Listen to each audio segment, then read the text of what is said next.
Highly Gubbi volcano eruption. तो ये volcanic eruption जो है 1000 साल में पहली बार 1000 साल के बाद हो रही है।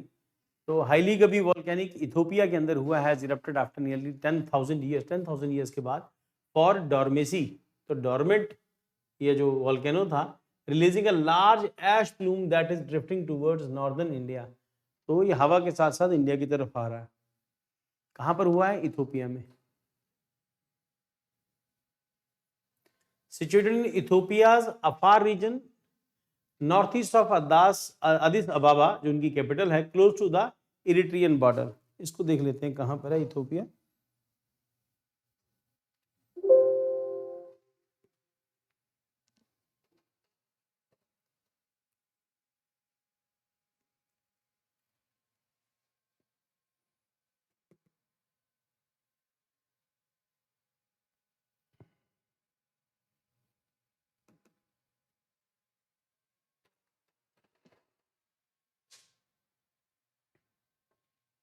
ये है इथोपिया बेटा।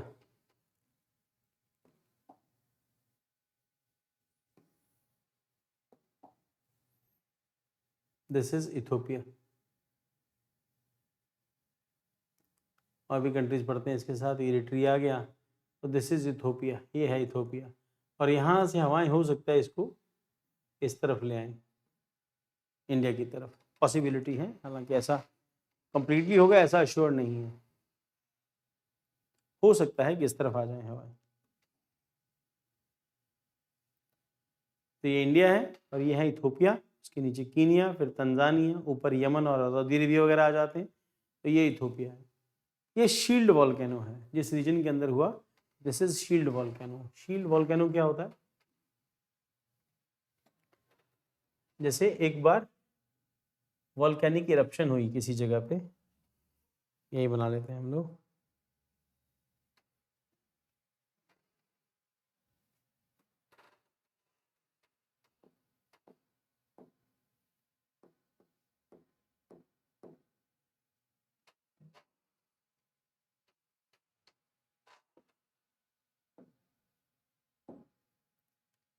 मतलब वॉल्केनो एक बार फटा।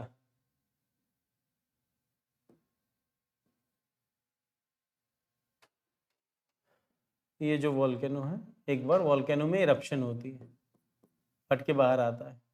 अब इसकी वजह से इसके आसपास लेयर आ जाती है डस्ट की, क्योंकि वॉल्केनो फटता है ना, तो ये सब डस्ट की लेयर या मैग्मा की लेयर। फिर एक लेयर डस्ट की और उसके ऊपर एक लेयर जो अंदर से निकला मैग्मा है उसकी।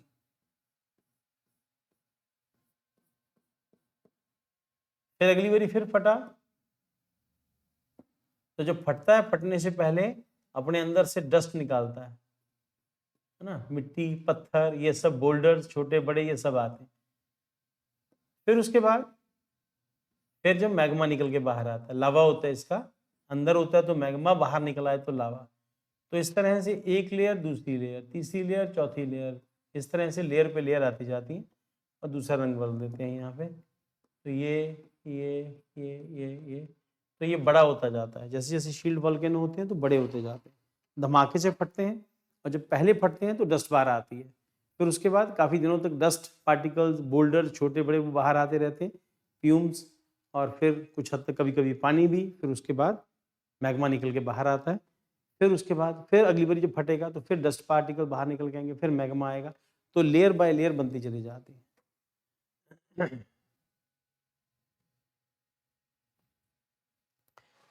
चलो, situated in Ethiopia Afar region, Addis Ababa के पास, close to the Eritrean border.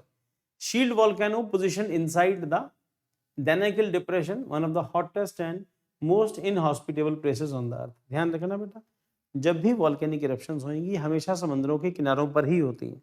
वो कंट्री जो समुद्रों के किनारों पर है या उससे कुछ किलोमीटर अंदर तक जाके ही वॉल्केनिक इरप्शन हो सकती हैं। मेन लैंड पर कभी वॉल्केनिक इरप्शन नहीं होती। इसका मतलब ये सभी उन्हीं कंट्रीज में होगा जो समुद्रों के किनारों पर होंगी। ठीक है, और समंदर के किनारों पर ही वॉल्केनिक इरप्शन पॉसिबल है, क्योंकि वहां पर अर्थ की जो लेयर होती है वो सबसे पतली होती है, थिन होती है।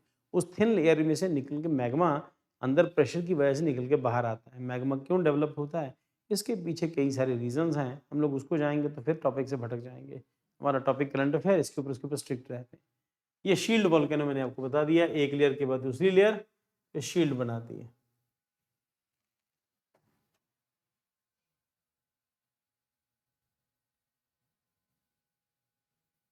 शायद डायग्राम ठीक से नहीं बनी है, एक बार फिर दोबारा बना देता हूँ। एक बार ये माउंटेन है, इसमें से फट के मैग्मा बाहर आएगा। ये जो फटेगा, फटते ही मैग्मा या लावा बाहर नहीं आएगा, उससे 5-7 दिन पहले, 10 दिन, 15 दिन, 20 दिन, महीना कुछ भी हो सकता है, उससे पहले डस्ट पार्टिकल्स निकल के बाहर आएंगे। ठीक है, तो पहले डस्ट पार्टिकल्स, फिर उसके बाद ये मैग्मा आएगा, जमा होएगा, पहाड़ के सारे ये भी जमा होता जाएगा। डिपेंड करता है ठंडा है, गर्म है, कैसा मैग्मा है, एसिडिक है कि दूसरा है। तो फिर उसके बाद फिर कुछ सालों के बाद फिर यही होगा, फिर मैग्मा फटने लगेगा। उससे पहले डस्ट पार्टिकल्स, पत्थर, मिट्टी, पानी, ये सब बाहर आएंगे। फिर कुछ सालों के बाद फिर वही होगा, ये निकल के बाहर आएंगे। फिर उसके बाद अल्टीमेटली में लावा ही बाहर निकलेगा। फिर इसी तरह से एक लेयर पे दूसरी लेयर, तो पहले डस्ट बाहर निकल के आएगी, पत्थर, बोल्डर, पानी, कीचड़, ये सब निकल के बाहर आएगा, फिर मैग्मा निकल के बाहर आएगा। तो 2 लेयर हो गई। अगली बारी फटेगा तो फिर 2 लेयर, फिर 2 लेयर, फिर 2 लेयर। इस तरह से वॉल्केनो को शील्ड वॉल्केनोस कहते हैं। समुद्रों के किनारों पर होते हैं क्योंकि वहां पे जमीन सबसे पतली होती है। जमीन के अंदर जो है वो मैग्मा अभी भी बॉयल कर रहा है। हजारों साल से अर्थ की ऊपर की जो क्रस्ट है जिसके ऊपर हम रहते हैं वो ठंडी हो गई है, बट अर्थ अंदर भी आज भी अभी भी बॉयल ही कर रही है, जैसे आज से करोड़ों साल पहले थी। It make the southern end of the Erta Ale volcanic range, a region noted for long-lasting lava lakes and dominant shield-type volcanic structures. There is no recorded eruption in Haile Gubi in recent historical time. 10,000 साल के बाद फटा है। These are the largest volcanic landforms on the earth, shield volcanoes. They typically erupt basaltic lava which flows easily due to its low viscosity. तो जितना viscous होएगा, जितना गाढ़ा होएगा, इसका मतलब ये गाढ़ा ज़्यादा नहीं होगा, पतला होएगा, तो बह के आगे तक पहुंच जाएगा। क्यों? क्योंकि ये जो है ये बसाल्टिक लावा है एंड इसकी विस्कोसिटी कम होती है। The slopes are broad and gentle unlike steep stratovolcano. They are formed by multiple lava outflows occurring over long geological period. एक के बाद एक लेयर जमा होती जाएगी, जिसको मैंने बताया। What is volcanic ash cloud? Ash cloud develops when volcanic material shoots out into atmospheric during an eruption. ये देखो, तो पहले ये जो फटा है तो इसने डस्ट ही निकाली है बाहर, वॉल्केनिक मटेरियल, डस्ट पार्टिकल्स निकल के बाहर आए हैं, ऐश निकल के बाहर आई है। It composed of fine ash particles, sulphur dioxide होगी SO2 and microscopic bit for rock and volcanic glasses. हमने डिस्कस किया था कि सल्फर डाइऑक्साइड निकल के बाहर आती है तो इसका मतलब it is responsible for acidic rain. और थोड़े दिन पहले मैंने आपको बताया था कि मॉस इंडिकेटर स्पीशीज है, तो अगर एसिडिक रेन होगा तो मॉस नहीं होगी, काई जिसको कहते हैं वो नहीं होगी, वो खत्म हो जाएगी। Such ash can cause breathing difficulties, मिट्टी होगी तो सांस लेने में दिक्कत आएगी। Irrigation in eyes, irritation in eyes and other health related issues आपको रहेंगे।